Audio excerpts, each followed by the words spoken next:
There's a kind of silence that doesn't feel empty. It doesn't echo loneliness or absence. It feels like something watching you, something listening back. You've probably felt it before, those rare moments when your thoughts quiet down, and instead of nothing, there's a presence. You can't explain it, but you sense you're not alone. That stillness holds a weight, a depth that logic can't define.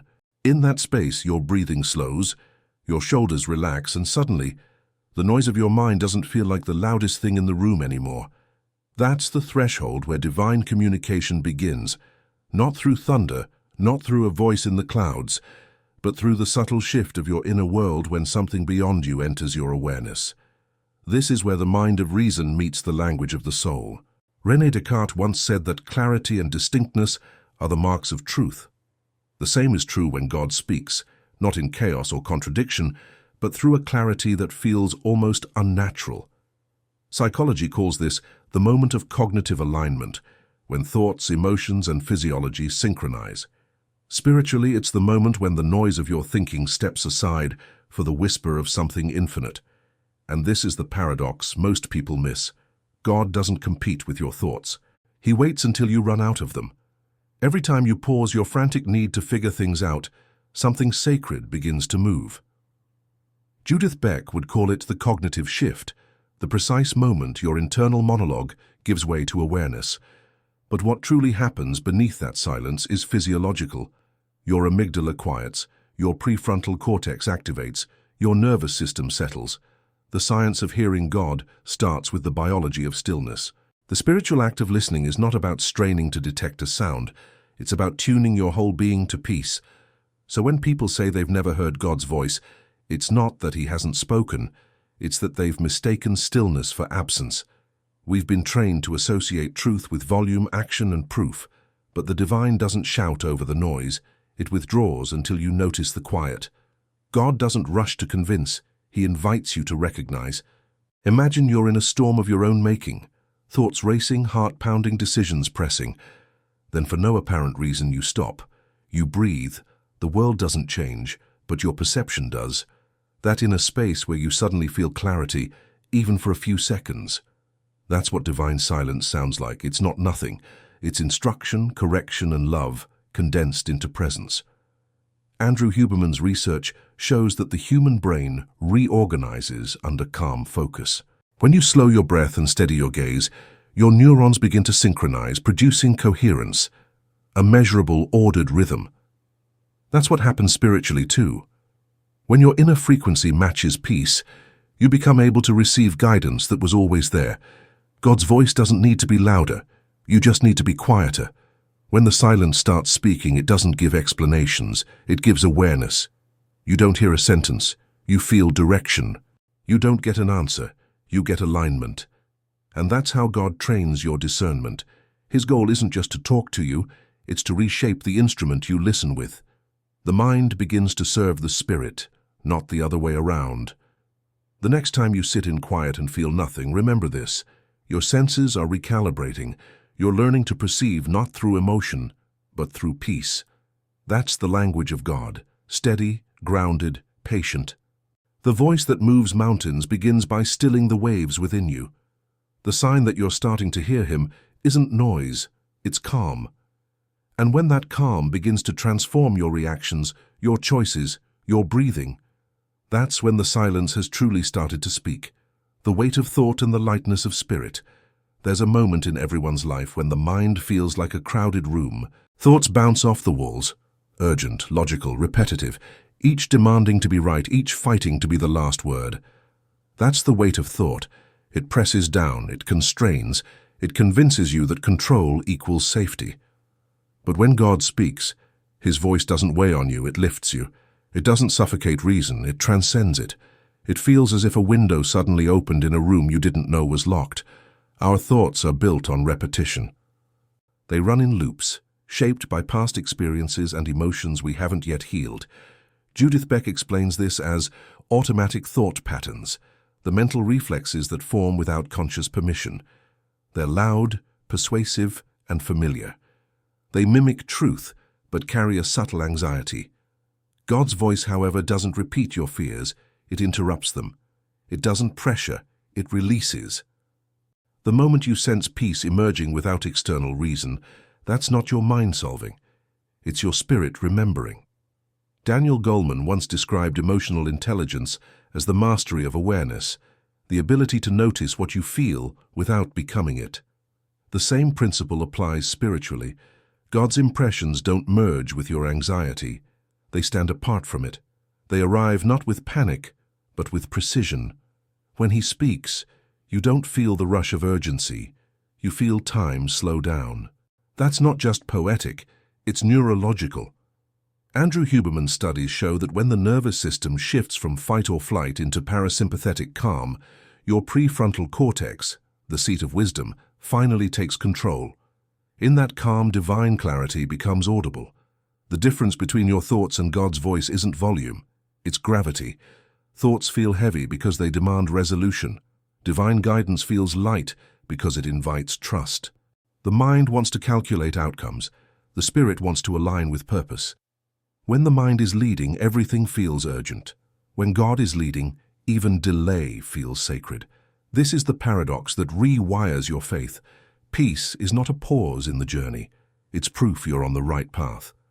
Descartes believed that truth is recognized through clarity and certainty, but he also understood that doubt is an essential step toward knowing. When God speaks, He doesn't erase doubt by logic. He disarms it through presence. The intellect loosens its grip, the chest expands, and suddenly, what was complex becomes simple. That's because the divine doesn't enter through analysis, it enters through surrender.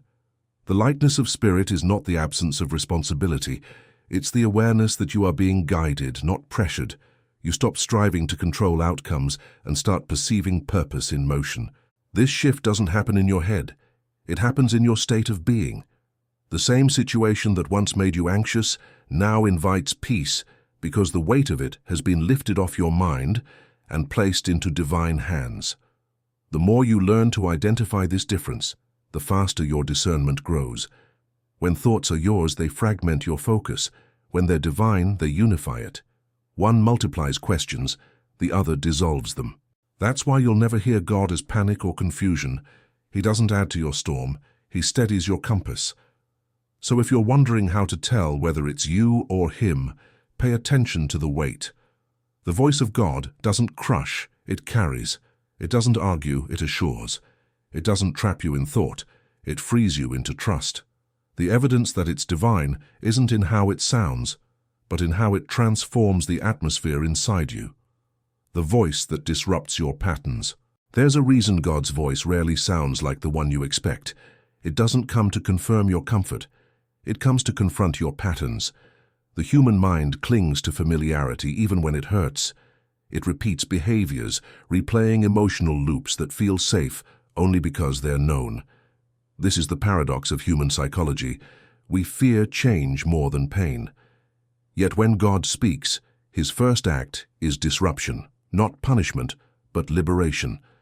His voice arrives like a gentle earthquake, shaking what was never meant to stand and rebuilding what was always meant to rise.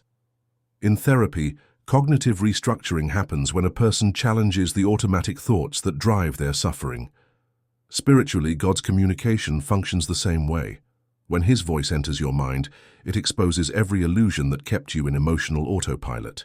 You start to notice the moments when He interrupts, the phone call that delays a mistake, the unexpected feeling that stops you mid-decision, the inner pause that whispers, "Not this way."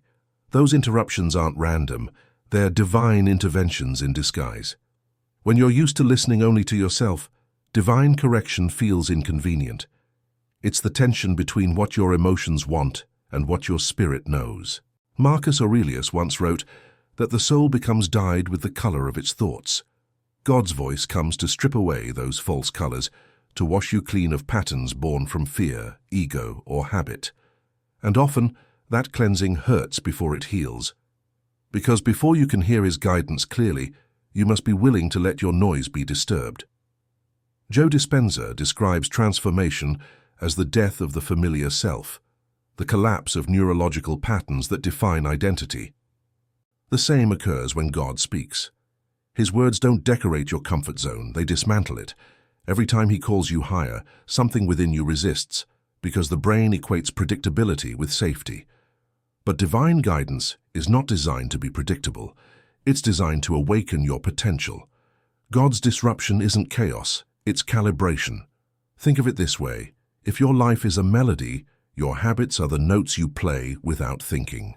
When God intervenes, he changes the rhythm, not to confuse you but to retune you. The pause between notes, the rest in the measure, the unexpected chord progression, that's his way of composing something new. It's not always comfortable to listen to, but it's always purposeful. The disruption of God's voice feels like friction because it touches the part of you that's been asleep. It challenges the thought that says, "This is just who I am." It confronts the narrative that's been keeping you small. Judith Beck would say that awareness is the foundation of change. Spiritually, awareness is the moment you stop defending the lie and start surrendering to truth. That surrender isn't weakness, it's the highest form of strength, because you stop clinging to what you've built and start trusting what God is building in you. When divine guidance interrupts your routine, it's not rejection, it's redirection. The closed door, the uneasy feeling, the sudden delay, they're not punishment, they're protection. What feels like resistance is often God rearranging the coordinates of your life to align you with destiny. The voice that disrupts your patterns is not trying to make you lose control. It's trying to teach you that you were never in control to begin with.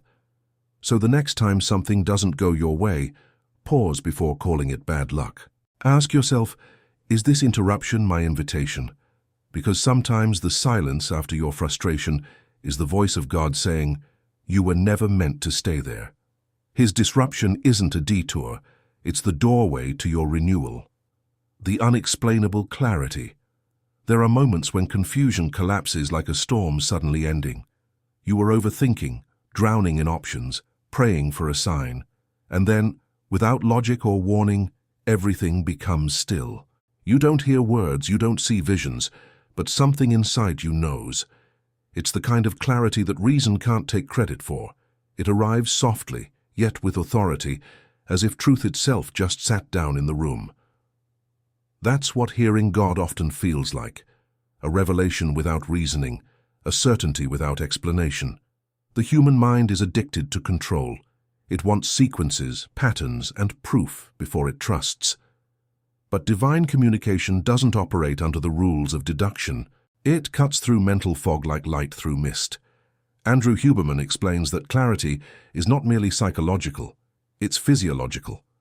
When focus meets calm, the brain's prefrontal cortex creates coherence, your nervous system synchronizes, and new insight appears. Spiritually, that's when God's frequency overrides mental noise. The result feels like peace, but beneath that peace lies transformation. The unexplainable clarity of God's voice isn't a conclusion, it's revelation. It's that instant when your heart knows before your mind catches up. You're not convinced, you're convicted. It's not emotional excitement, it's awareness. In those moments, you stop chasing answers and start receiving alignment. Descartes wrote that true understanding doesn't need to persuade, it simply illuminates. That's what divine guidance does. It doesn't argue with your doubts, it renders them irrelevant. This kind of clarity feels unearned because it's not the result of thinking harder, it's the fruit of surrender. You stop trying to architect your life through logic, and suddenly meaning rushes in to fill the space you left open. Neuroscience would call it a pattern break, the collapse of old neural pathways that made confusion your comfort zone. The Spirit calls it revelation, a moment where eternal intelligence invades human limitation. You know it's divine when it feels too pure to be impulse. Impulse demands speed. Revelation invites stillness. Impulse fades under questioning. Revelation grows stronger. Impulse feels loud and temporary. Revelation remains calm and certain. God's clarity doesn't compete. It commands by presence. It changes how your body feels. Your breath deepens, your pulse slows, and your inner vision clears. It's the physiological fingerprint of divine truth. And this is where most people miss it. They wait for a booming voice, but God's confirmations often sound like peace, where there should be panic. His answers arrive not in sound, but in state. You'll sense your body exhale in places where your logic used to fight. That's not coincidence, it's calibration. It's the spirit tuning your nervous system to peace so your mind can hear what your soul already knows. When this clarity comes, it might contradict your plans, but never your peace. It may not align with logic, but it always aligns with wisdom. The more you walk with God, the more you'll recognize this paradox. His answers rarely explain, they transform. You don't understand how, you just know. You can't justify it, but you can't deny it either. That's what makes it holy. The mind bows, the spirit stands taller, and your next step becomes obvious without argument. When you reach that place of unexplainable clarity, don't rush to question it. Instead, stay still and let it settle inside you, because that's not imagination. That's the echo of eternity breaking through your reasoning. And once you've heard that kind of knowing, you can never again mistake it for your own thought. When the message echoes through everything, there are moments when life seems to conspire to repeat one single truth to you. You hear it in a passing conversation, see it in a verse you weren't looking for, find it in a song lyric that stops you mid-thought, or feel it in the silence between events that seem unrelated. It's as if the entire world has decided to speak one language, and the message, no matter how disguised, carries the same essence. That's how God often speaks, not once, but in echoes. Not to overwhelm you, but to make sure you don't mistake coincidence for calling. Most people think divine communication has to come in mystical ways, visions, voices, dreams, but the truth is far quieter and far more intricate. God's way of reaching you is often hidden within the fabric of your ordinary days, a phrase that lingers, a thought that returns, a sense of déjà vu that isn't random at all. Neuroscience calls this pattern recognition, the brain's natural ability to detect meaning within chaos. Spiritually, it's God using your own perception as the instrument of revelation. He doesn't force the message, he multiplies it until you can no longer dismiss it. The repetition is never random. When heaven wants to make something clear, it begins to surround you with resonance. What you read, watch, feel, and dream all begin to align with the same truth. It's not manipulation, it's mercy. Because the human mind, distracted and logical, often ignores subtlety until the repetition becomes undeniable. Judith Beck would call this cognitive restructuring, a new idea breaking through the rigid walls of habitual thought. God calls it grace, the repetition that rescues you from blindness. The message might come through unexpected messengers, sometimes through people who don't even believe in what you believe, yet speak words that pierce your heart. Other times through loss or delay that forces you to stop running long enough to listen. The echo isn't always pleasant, but it's always purposeful. Each time the message returns, it gains emotional weight, as if the universe itself is saying, "I'm not done teaching you this yet." Andrew Huberman's work on neuroplasticity reveals that repetition rewires the brain. Each recurrence strengthens a pathway until it becomes impossible to ignore. Spiritually, this mirrors how God trains your discernment. Every echo of his voice is a new neural engraving, reshaping how you interpret life. You begin to sense that not every coincidence is chance. Some are choreography. You start noticing how divine timing weaves meaning into everything.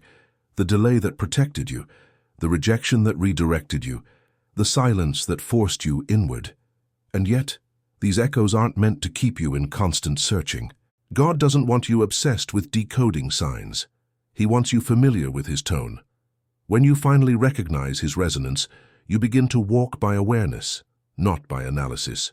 You stop asking for proof and start perceiving patterns. The repetition no longer feels random, it becomes revelation. That's how spiritual maturity begins, the ability to discern divine rhythm in what others call coincidence. You'll know it's God when the message comes back with peace, not pressure. When the reminder doesn't scare you into action, but draws you into trust. His echoes never demand, they invite. They don't manipulate emotion, they confirm truth. Even correction, when it comes, carries the fragrance of love. You don't feel cornered, you feel called. When God echoes something, he's not trying to confuse you, he's synchronizing your inner world with his will. The repetition isn't a sign that you're slow to understand. It's a sign that he's patient enough to teach you gently. Each echo is a brushstroke painting clarity on the canvas of your life. Sometimes you won't realize what he was saying until you look back and see how every repetition formed a perfect alignment. That's when you understand that God was never silent. You were just learning his language. So when you start noticing patterns, when the same phrase keeps showing up, when the same thought returns after every distraction, pause. Don't rush to analyze, just acknowledge. Maybe this is not my thought. Maybe this is heaven reminding me of something I already know. Because once you realize that the message isn't coming from outside, but resonating from within, you'll stop chasing signs and start recognizing presence. The truth is, when the message echoes through everything, God isn't repeating himself because you didn't hear. He's repeating it because he wants it to live in you. And when it finally settles, when that truth becomes part of your reflex, your awareness, your silence, that's when the echo fades. Not because he stopped speaking, but because you finally became the message. The battle between fear and faith. Inside every human being, there is a constant dialogue taking place. Two voices, one leading toward peace, the other toward panic. One whispers reassurance that somehow everything will align. The other screams that time is running out. This is the battlefield of hearing God's voice. It isn't fought in the heavens, it's fought inside your nervous system. Fear and faith both speak, but only one brings rest. Learning to tell the difference between them is one of the most sacred forms of discernment. Fear disguises itself as logic. It builds arguments that sound rational. What if this fails? What if you lose everything? What if it's too late? Its goal isn't to inform you, it's to immobilize you. Daniel Goleman explained that fear activates the brain's amygdala, flooding the body with cortisol and narrowing focus. In that state, you don't see clearly, you only react. Fear convinces you that movement equals control, but it keeps you running in circles. Faith, on the other hand, expands your vision. It doesn't need immediate proof. It gives you internal permission to breathe, to wait, to believe that divine timing has not abandoned you. God's voice never rushes. It doesn't manipulate you with urgency or guilt. When he speaks, it feels like the world exhales.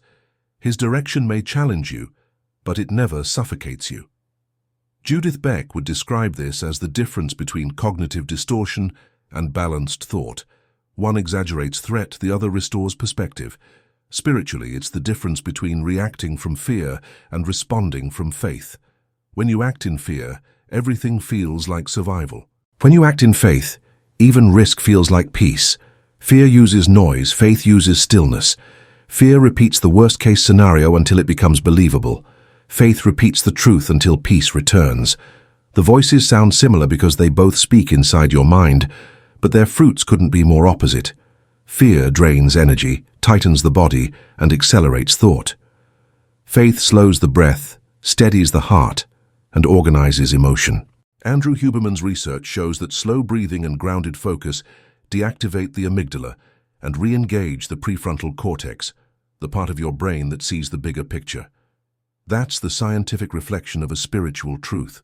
Faith restores clarity by calming physiology. When you're guided by fear, your world shrinks to what can be controlled. When guided by faith, it expands into what can be trusted. God's voice always calls you toward expansion, never contraction. It may ask you to step into uncertainty, but it fills that uncertainty with assurance. It doesn't eliminate fear, it transcends it.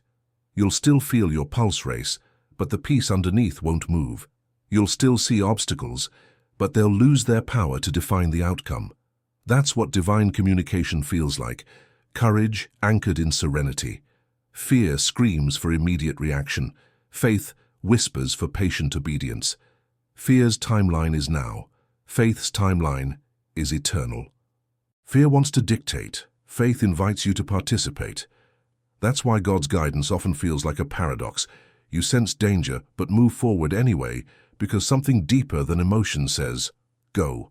That something is faith, training your nervous system to trust divine intelligence over primal instinct.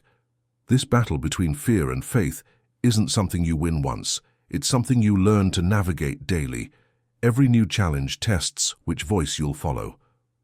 God never condemns your fear. He uses it as a compass to show where faith needs to grow. Each moment of anxiety is an invitation to turn inward and listen for the quieter frequency beneath the panic. The question isn't, do I feel afraid, but which voice am I feeding? Faith is not the absence of fear, it's the decision to act from peace even while fear is screaming. It's standing still long enough for the noise to pass and realizing that silence was never empty. It was God reminding you that He is still in control. The more you practice this, the more you'll notice a pattern. Fear fades faster each time you refuse to obey it. That's how discernment matures. You stop interpreting anxiety as warning and start seeing peace as confirmation. Eventually, the inner storm begins to quiet. Fear may still visit, but it no longer commands. And in that stillness, God's voice becomes unmistakable, not because it's louder, but because it's lighter. It doesn't weigh you down with what-ifs, it lifts you with what is. You realize that the real battle was never between external circumstances, it was between your belief in disaster and your trust in divine design. When faith wins, you don't need to control outcomes, you begin to flow with them. The evidence that you've heard God isn't that the fear disappears, but that your peace becomes stronger than your panic. That's the moment heaven and humanity align, the place where divine guidance turns your anxiety into awareness and your weakness into wisdom. The hidden test in stillness. There are seasons when heaven seems to go quiet. You pray, you wait, and nothing happens. No sign, no answer, no whisper. The silence feels like distance, as if God has turned away. But that silence isn't absence. It's examination. It's the space where your faith is stripped of noise, where the surface of your soul becomes still enough to reflect what's truly inside. The test of stillness isn't about endurance, it's about trust. God doesn't always test to measure your strength. Sometimes He tests to refine your perception. Every human being has an instinctive aversion to silence. Neuroscience shows that when sensory input decreases, the brain compensates by amplifying internal chatter. The mind becomes louder when the world goes quiet. This is where many people misinterpret God's silence as rejection, when in reality, it's revelation. In the stillness, all the distractions fade, and what's left are the thoughts you've been avoiding. Andrew Huberman's work on focus explains that the mind seeks stimulation as a way to escape discomfort. But in divine silence, God removes the noise not to torment you, but to teach you to listen differently. The hidden test is not whether you can hear God's voice, but whether you can remain faithful when you can't. Stillness forces you to face your dependency on signs, confirmations, and emotional reassurance. It reveals whether your belief is built on results or on relationship. Descartes believed that doubt, when examined correctly, could lead to truth. Spiritually, God's silence serves the same function. It's the invitation to separate emotion from essence, to discern whether your faith depends on feelings or conviction. In the stillness, time slows. You begin to notice details you overlooked when you were rushing. The way your breath moves, the rhythm of your thoughts, the subtle awareness that even in silence you're not alone. That awareness is the voice you've been waiting for. It just doesn't sound the way you imagined. Judith Beck would call this cognitive reorientation, when the mind learns to reframe discomfort as opportunity. Spiritually, it's the exact moment when waiting transforms from punishment into preparation. Silence reveals your attachments. When God stops answering, every counterfeit source of control begins to show itself. The people you depended on, the outcomes you idolized, the certainty you demanded, they all begin to lose their hold. This unraveling feels like loss, but it's actually liberation, because the less you rely on external reassurance, the more attuned you become to internal truth. God is not ignoring you. He's inviting you into a higher frequency where His presence is felt rather than heard. Andrew Huberman describes how the nervous system finds stability through stillness. The same is true spiritually. When you stop reacting to every anxious impulse, your soul regains equilibrium. In that equilibrium, revelation is born. The hidden test isn't whether you can find noise again, it's whether you can remain calm in the quiet. That calmness is the womb of discernment. Only in stillness does wisdom settle deep enough to transform understanding into faith. When you first enter divine silence, you'll want to fill it. You'll question, overthink, or search for new signs. But over time, you realize that silence doesn't need interpretation. It needs surrender. The longer you stay, the clearer you become. Silence doesn't rush, it refines. It teaches patience not as waiting for answers, but as resting in the awareness that God is working even when He's wordless. The test of stillness is not meant to make you feel abandoned. It's designed to recalibrate your inner world until you stop mistaking activity for intimacy. You start recognizing that God's silence is never void. It's a language of its own. It speaks through peace, through timing, through resilience. You begin to see that your prayers are not ignored. They are being incubated. Stillness is the sacred ground where transformation grows roots deep enough to sustain what's coming next. When you finally understand the silence, you stop fearing it. You realize that it was never empty. It was full of unspoken direction. God was not withholding His voice. He was strengthening yours. The moment that truth sinks in, you begin to experience stillness not as absence, but as the most intimate form of presence. And when that happens, even the quiet becomes holy, because you've passed the test, not by hearing more, but by needing less. The gentle correction that feels like love. There's a kind of correction that doesn't crush you, but restores you. It doesn't humiliate. It humbles. It doesn't expose your flaws. It reveals your potential. That's the nature of God's correction. When He speaks to adjust your path, it doesn't come as thunder or condemnation.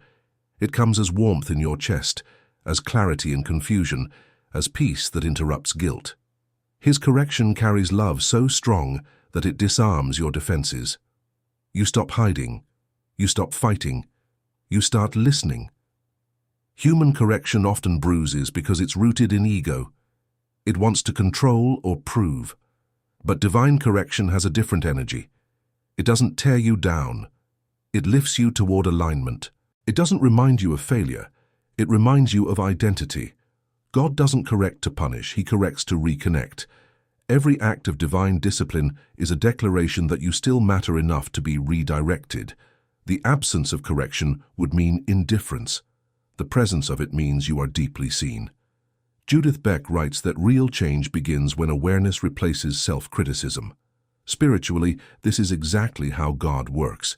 His voice doesn't call you names, it calls you higher. He doesn't replay your mistakes. He reveals your patterns. You'll recognize it's His correction when you feel conviction, not condemnation. Conviction feels like light. Condemnation feels like weight. Conviction shows you the path back. Condemnation traps you in shame.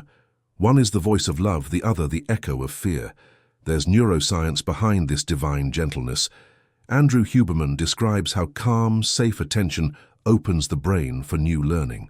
When we feel threatened, the amygdala shuts down our capacity for change. But when we feel safe, the prefrontal cortex engages and transformation becomes possible. God knows this perfectly. That's why His correction doesn't come through fear. It comes through peace. He doesn't use shame to reform you. He uses presence. When His Spirit speaks, it bypasses your defenses, bringing understanding instead of panic. Many people run from correction because they confuse it with punishment. But when God corrects you, you'll notice something paradoxical. You feel exposed yet loved. You see your mistake, yet you're not afraid. The same presence that reveals your flaw also reveals your worth. It's the kind of truth that doesn't humiliate you into repentance. It draws you into it. You want to change not because you're scared of consequence, but because you've remembered who you are. Imagine a light slowly filling a dark room. At first, it reveals dust and mess you didn't see before. But instead of shame, you feel relief, because now you can finally clean what was hidden. That's what divine correction does. It gives you sight. It doesn't accuse. It awakens. It doesn't expose your dirt to the world. It invites you to wipe it away in private. The correction of God always leads to intimacy. The moment you surrender to it, you feel closer, not condemned. Marcus Aurelius wrote that the obstacle is the way. Spiritually, divine correction transforms your obstacle, your flaw, your failure, into the path toward growth. God doesn't erase your weakness. He reshapes it into wisdom. The gentle voice that tells you this isn't right also tells you you're still mine. That's how you know it's Him. The enemy shouts about what you did. God whispers about who you can still become. The most powerful transformations often begin in moments of quiet conviction. You might feel an urge to apologize, to forgive, to let go, to return. You can't explain why, but it feels clean, necessary, sacred. That's the fingerprint of divine correction. It doesn't dwell on the past. It realigns your present. It doesn't say, "Look how far you've fallen." It says, "Let's get you back up."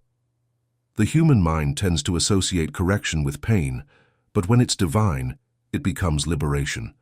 You're not being punished. You're being purified. You're not losing. You're being refined. You begin to see that every redirection, every no, every delay, every inner nudge to stop or change course was not rejection. It was protection. What you thought was God closing a door was Him building a better one that could hold your growth. When correction feels like love, you no longer resist it. You crave it, because you realize that God's rebuke is safer than the world's praise. His no carries more mercy than 1,000 empty yeses. The deeper you walk with Him, the more you recognize that love isn't always comforting, it's cleansing. It strips away illusion until only truth remains. And in that moment, when you feel both undone and renewed, you'll understand. The gentle correction of God was never against you. It was His way of bringing you home. When the impossible feels familiar. There comes a moment when God asks you to do something that makes no logical sense. It stretches every rule of reason, defies your timeline, and unsettles your sense of control. You try to explain it away, but deep down, something in you already knows it's right. That knowing feels ancient, almost like remembering rather than deciding.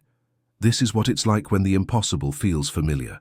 God's instructions often sound irrational to the mind, but resonate perfectly with the spirit. They awaken a recognition beyond logic, a peace that whispers, "You were born for this." Our brains are wired to protect us from uncertainty. Andrew Huberman explains that the nervous system treats unfamiliar experiences as potential threats, triggering physiological resistance even to positive change.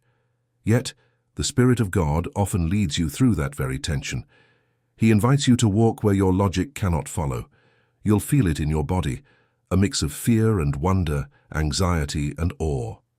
That's not confusion. That's transformation beginning. When the Holy Spirit moves, the impossible no longer feels foreign. It feels like home. Every major turning point in faith history carries this paradox. Noah built an ark under a clear sky. Abraham walked away from everything familiar. Mary believed in a miracle her mind could not comprehend. None of them had proof, only peace. That's the same frequency God speaks on today. Not the loudness of certainty, but the quiet gravity of conviction. When He speaks, it doesn't sound like persuasion. It feels like recognition. It bypasses your intellect and touches something eternal. Joe Dispenza describes this as neuroplastic alignment, when a new truth reorganizes your brain faster than logic can explain it. Spiritually, it's the moment revelation becomes reality. You can't explain why you're sure, but the doubt that used to control you suddenly loses its grip. The external still looks impossible, but internally there's a stability that logic can't shake. That's divine familiarity, the echo of a promise God planted in you long before you were aware of it. When you're standing in front of a decision that makes no sense but feels right, that's where heaven begins to touch earth. God's voice rarely aligns with what's convenient. It aligns with what's eternal. It doesn't feed your comfort. It calls your courage. The flesh demands predictability, but the spirit thrives on trust. And trust by nature always feels impossible before it feels holy. The mind says, "This can't be real." The spirit says, "It's already done." René Descartes believed that intuition was the purest form of knowledge because it arrives before reasoning. Spiritually, intuition is the echo of divine memory. When you feel peace inside something unexplainable, It's often because your spirit recognizes a truth your mind hasn't yet learned. God doesn't introduce new information. He awakens what eternity already placed in you. That's why some divine instructions feel familiar even when they lead you into unknown territory. The destination might be new, but the voice guiding you isn't. You'll notice that when the impossible feels familiar, it doesn't carry the weight of panic. There's awe, but not fear. There's uncertainty, but not confusion. That's because divine direction comes wrapped in grace. It's not a demand, it's a revelation of partnership. God doesn't impose destiny. He invites you to remember it. And that's why obedience to His voice doesn't feel like force, it feels like alignment. Psychologically, when the brain senses congruence, when emotion, thought, and action unite, it releases dopamine and serotonin, signaling peace. Spiritually, this is the same sensation that accompanies faith. You step out of the boat not because the waves are calm, but because you feel safe with the one calling you. Fear still exists, but it loses authority. The impossible still looks impossible, but it no longer intimidates you. The greatest signs that you're hearing God are not goosebumps or visions. It's that strange familiarity in the unfamiliar. You walk towards something you've never done, and yet it feels like you're returning home. The external facts might scream impossible, but your soul whispers inevitable. That's because divine purpose isn't discovered, it's remembered. Every act of obedience is the unfolding of something already written inside you. When God speaks the impossible, He's not setting you up to fail. He's inviting you to step into a version of yourself that already exists in His design. The resistance you feel is not a warning, it's the stretching of your limits to make room for destiny. So when the instruction feels too big, too irrational, too beyond you, pause and listen for that quiet familiarity. Because that's not recklessness speaking, it's recognition.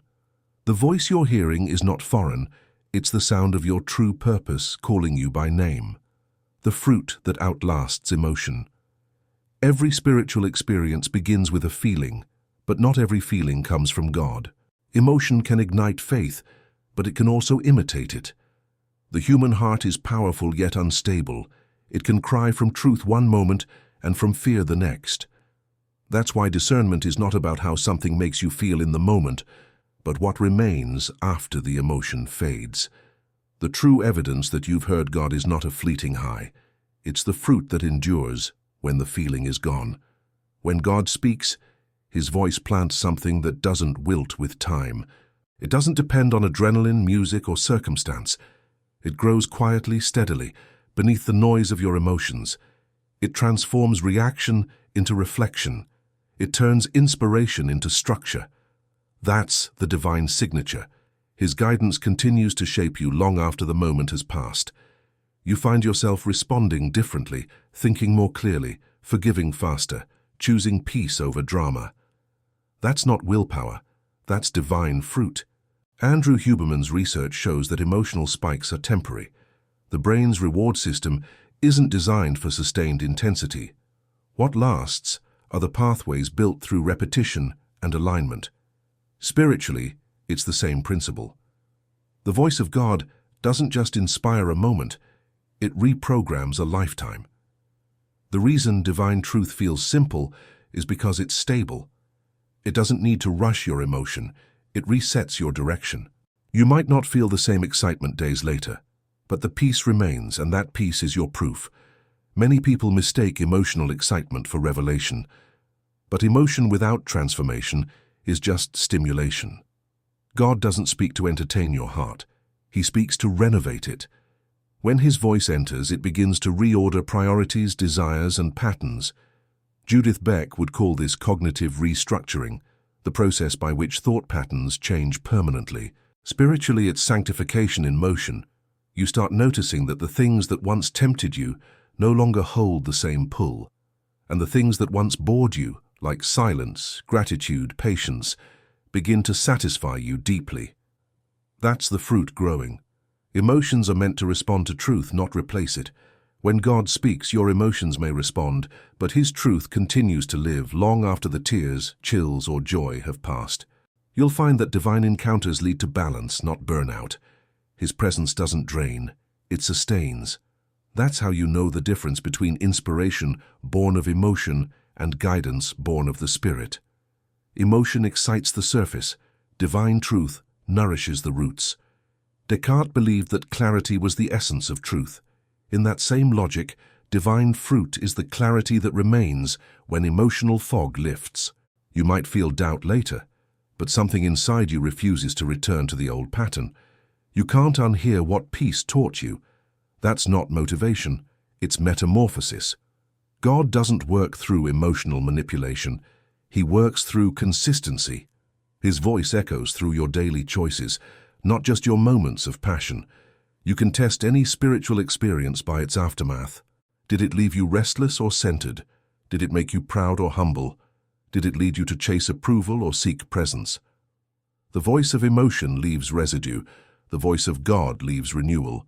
The first fades when the atmosphere changes. The second continues in silence, in waiting, in challenge. Even when you no longer feel the fire, you still feel direction. That's what it means to be anchored in divine fruit, the peace that doesn't depend on how you feel, but who you've become. Andrew Huberman notes that real neurological change happens when repeated behavior stabilizes emotion. Spiritually, the same occurs when you keep walking in what God told you long after the feeling is gone. That's how faith matures, from momentary inspiration to enduring obedience. God's guidance is designed to outlast your mood swings. What began as revelation must become rhythm. The fruit proves the authenticity of the root. When the voice you heard was truly divine, it will continue producing life even in drought. It will carry you when motivation fails. It will remind you who you are when confusion tries to return. The miracle is not in how strong the emotion was when you heard it, but in how stable your peace remains afterward. That's how heaven measures maturity, by endurance, not excitement. So when the rush fades and the silence returns, don't question whether it was real. Look at what's growing in you. If peace has replaced panic, if patience has replaced urgency, if love has replaced pride, then you've heard God. The fruit outlasts the feeling because it wasn't born from emotion, it was planted by eternity. And no storm, no doubt, no delay can uproot what He has spoken into you when the voice becomes you. There comes a point in your walk with God when the question changes. You no longer ask, was that His voice or mine? Because the distance between them begins to fade. What once felt external starts to live within you. The prayers that used to reach upward now rise inward. His presence stops visiting, it starts inhabiting. That's when you realize the purpose of hearing God was never just to receive instruction, it was to become one with His nature. The voice you were chasing was meant to transform into your inner compass. At the beginning of faith, you listen for direction. But over time, the goal shifts from hearing to becoming. Judith Beck teaches that real transformation occurs when learned truth becomes automatic thought. Spiritually, this is what happens when divine wisdom stops being advice and becomes instinct. You no longer struggle to hear what is right. You begin to desire it naturally. What used to feel like resistance now feels like rhythm. That's the evidence that His voice has become your voice. Descartes once argued that identity is proven through thought. I think, therefore I am. Spiritually, this truth expands. I align, therefore I become. You begin to think from divine awareness rather than toward it. The mind that used to produce fear now produces peace by default. The decisions that used to demand prayer now flow from discernment shaped by intimacy. You're not replacing logic with faith, you're integrating them until both move as one harmonious system. The Spirit doesn't override your humanity, it redeems it. Andrew Huberman's work on neural plasticity shows that consistent focus reshapes the brain. The more you dwell in a state of peace, gratitude, and presence, the more those circuits become your new normal. The same principle applies spiritually. Each time you obey that quiet prompting, you reinforce the pathway between divine truth and human response. Eventually, the gap closes. You stop waiting for signs because your entire life has become one. When the voice becomes you, conviction feels less like correction and more like breathing. Faith isn't something you reach for. It's the air you live in. You begin to notice subtle changes. You don't rush decisions anymore. You don't panic at silence. You don't mistake urgency for purpose. That calm authority within you isn't self-confidence, it's divine resonance. The Creator's tone has merged with your own. The same voice that once said, "Let there be light," now whispers peace into your inner world, and your mind responds with agreement. This union doesn't happen overnight. It's forged through years of listening, failing, and returning. Each moment of obedience rewires another part of your nature. Each act of trust deepens your capacity to carry His character. Slowly, you realize that God was never training you to decode a mysterious language. He was teaching you to remember your original one. Before fear, before doubt, before noise, you already knew His frequency. That's why His words always feel like home. As this integration deepens, you start to recognize divine timing in your reactions. The words that come out of your mouth during conflict carry peace instead of defense. The thoughts that once spiraled into worry now redirect toward gratitude. You no longer just believe in transformation. You are transformation. The presence of God begins to move through your tone, your posture, your choices. People may not know why, but they feel safer around you. That's the mark of one who no longer just hears the voice, but embodies it. Joe Dispenza describes how the brain can't distinguish vividly imagined experiences from real ones. The body reacts to both as truth. Spiritually, this means that once God's truth becomes embodied in you, your entire being begins to live from that reality. You stop striving to act holy because holiness has become habitual. You stop chasing purpose because you've become the expression of it. Every word, every silence, every choice carries the fragrance of divine intention. This is the completion of the journey, not the end of hearing God, but the beginning of speaking through Him. Your thoughts become extensions of His wisdom. Your emotions serve rather than sabotage you. Your actions ripple with integrity that no sermon could produce. The goal was never perfection. It was union. And union happens when the student stops reciting lessons and starts living them. So if you've wondered whether you're hearing God or just your own intuition, maybe the answer is both. Because the longer you walk with Him, the more your intuition becomes the echo of His voice.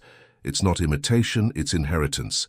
You were made to carry His sound, to think His thoughts, to act from His love. The voice of God was never meant to remain distant. It was meant to become the rhythm of your existence. That's the ultimate sign that you've truly heard Him. You no longer need to. Because every breath, every thought, every act of grace is proof that the Word has become flesh again, this time within you.